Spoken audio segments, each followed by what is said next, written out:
गुरुर्ब्रह्मा गुरुर्विष्णु गुरुर्देवो महेश्वरः गुरुर्साक्षात् परब्रह्म तस्मै श्री गुरुवे नमः।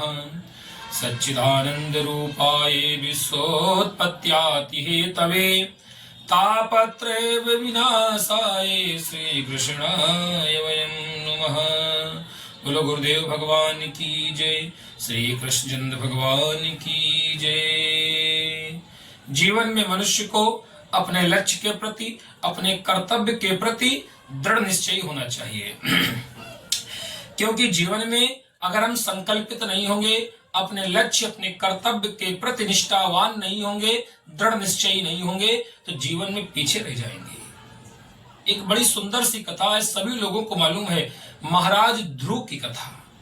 ध्रुव किसके पुत्र हैं? राजा उत्तानपाद के। राजा उत्तानपाद किसके पुत्र हैं? मनु महाराज के। मनु और शतरूपा के पुत्र हैं उत्तानपाद है। उत्तानपाद के दो विवाह हुए। बड़ी रानी का नाम है सुनीति देवी और जो दूसरी रानी है उनका नाम है सुरुचि देवी। उत्तानपाद किसे कहते हैं? जिसके पैर ऊपर को हो, सर नीचे के हो, माता के गर्भ में, वो उत्तानपाद है। अर्थात हम सभी उत्तानपाद हैं, क्योंकि हम सभी जब माँ के गर्भ में होते हैं तो पैर ऊपर को, सर नीचे होता है।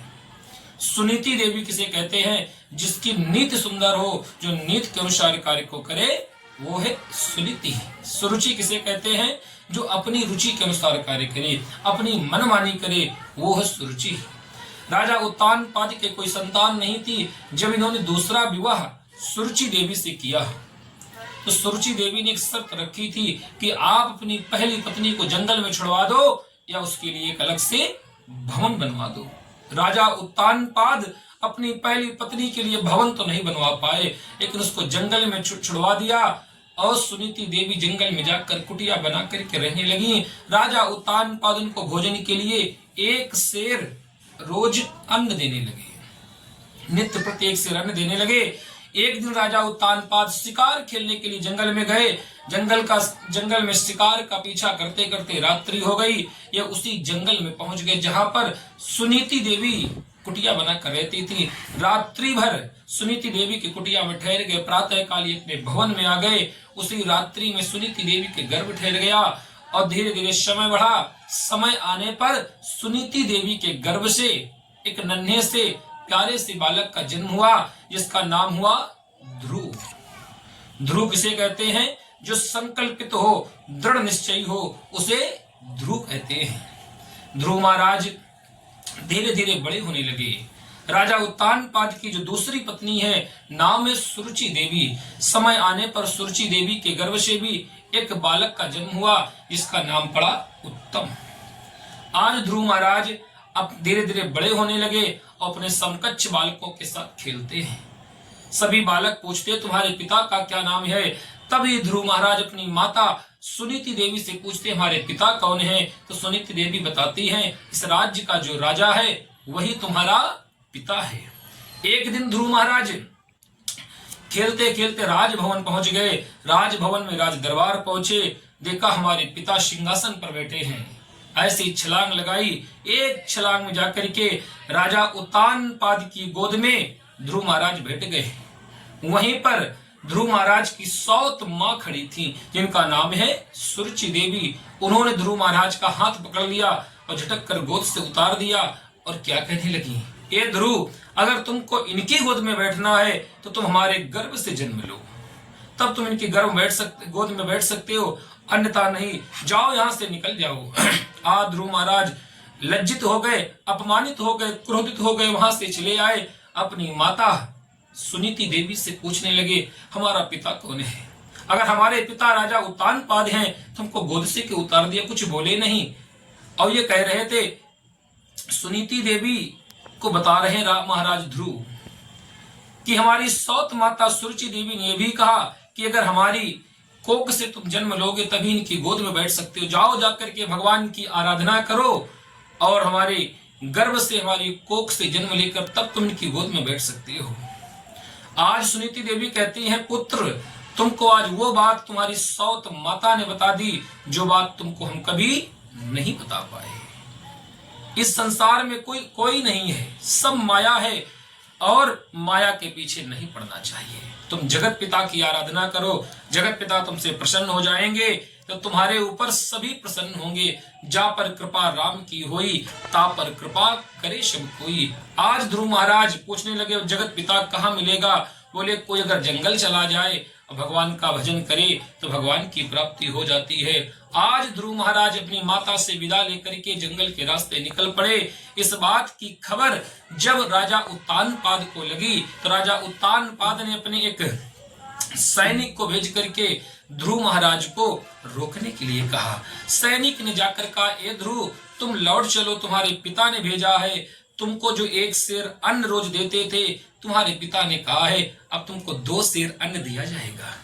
ध्रुव महाराज बोले हम नहीं लौटेंगे। जाकर के सैनिक ने राजा उत्तानपाद को बताया। उत्तानपाद ने कहा जाओ मेरे पुत्र को वापस ले आओ, मैं उसको आधा राज दे दूंगा। वो सैनिक गया, बोला ए ध्रुव महाराज तुम लौट चलो, तुम्हारे पिता ने कहा है तुमको आधा राज दे देंगे। ध्रुव महाराज विचार करने लगे, शेर से भई 2 सेरिया ऐसो प्रभु का नाम, कल जो राजा बात न पूछे आज देते हैं ग्राम, आज देते हैं राज्य। ऐसा प्रभु का नाम है, अभी तो हमने भगवान का भजन भी नहीं किया है, राजा हमको आधा राज्य दे रहा है जो कल बात भी नहीं करता था। कितनी शक्ति होगी भगवान के नाम में। हम भगवान के नाम का भजन जरूर करेंगे। ध्रुव महाराज दृढ़ निश्चयी थे, संकल्पित थे, लक्ष्य के प्रति कर्तव्य के प्रति निष्ठावान थे, आगे बढ़े। गुरु की भूमिका निभाने के लिए नारद जी आ गए। आज नारद जी ने दिव्य ज्ञान प्रदान किया ध्रुव महाराज को। पहले तो समझाया जंगल में हिंसक जानवर रहते हैं, लौट चलो, वहां जाने की कोई आवश्यकता नहीं है। लेकिन ध्रुव महाराज का दृढ़ निश्चय, कर्तव्य निष्ठा देख करके उन्होंने कहा कि हम तुमको एक मंत्र दे रहे हैं, उस मंत्र का तुम जाप कर लोगे तो तुम्हें भगवत प्राप्ति हो जाएगी।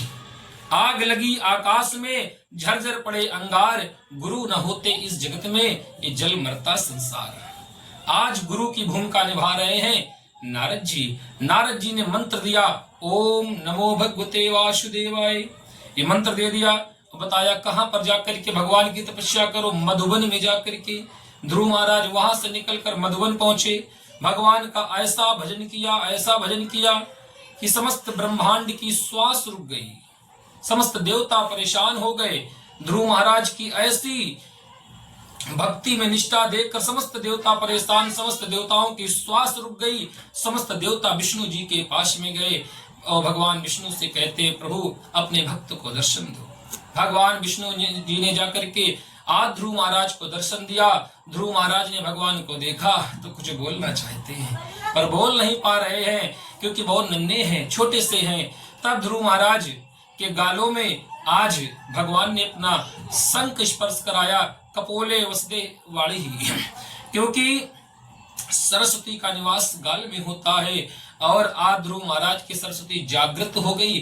ध्रुव महाराज ने यहाँ पर दिव्य श्लोकों से भगवान विष्णु का ध्यान किया, भगवान विष्णु की स्तुति की, भगवान विष्णु प्रसन्न हुए। भगवान विष्णु ने कहा ए ध्रुव कुछ मांग लो। ध्रुव ने कहा आपके दर्शन हो गए, कुछ और नहीं चाहिए। क्योंकि जब भगवान के दर्शन हो जाते हैं तो किसी चीज की आकांक्षा नहीं रह जाती। भगवान कहते ए ध्रुव जब हमसे कोई नहीं मांगता है तो उसको अपने आधार पर अपने हिसाब से वरदान देते हैं। जाओ ध्रुव तुम अनेक हजार वर्षों तक राज्य करोगे, उसके बाद मृत्यु के वक्षस्थल पर कदम रखकर पैर रख करके तुम सीधे हमारे धाम आओगे और तुम सदैव आकाश मंडल में ध्रुव तारा के नाम से देखे जाओगे, जाने जाओगे। ये महिमा है भगवान के नाम की। और दृढ़ निश्चयी जो होते हैं, जो कर्तव्य निष्ठावान होते हैं, जो लक्ष्य के प्रति निष्ठावान होते हैं, संकल्पित होते हैं, उनको भगवान जरूर मिलते हैं। उसके बाद ध्रुव महाराज वहां से जब लौटे तो उनका स्वागत करने राजा उत्तानपाद पहुंचे। अपने समस्त सेना को लेकर, रानियों को लेकर के, हाथी घोड़े लेकर के दिव्य स्वागत किया ध्रुव महाराज का और ध्रुव महाराज को राजा बना दिया। स्वयं वन चले गए और भगवान का भजन करते परम धाम चले गए।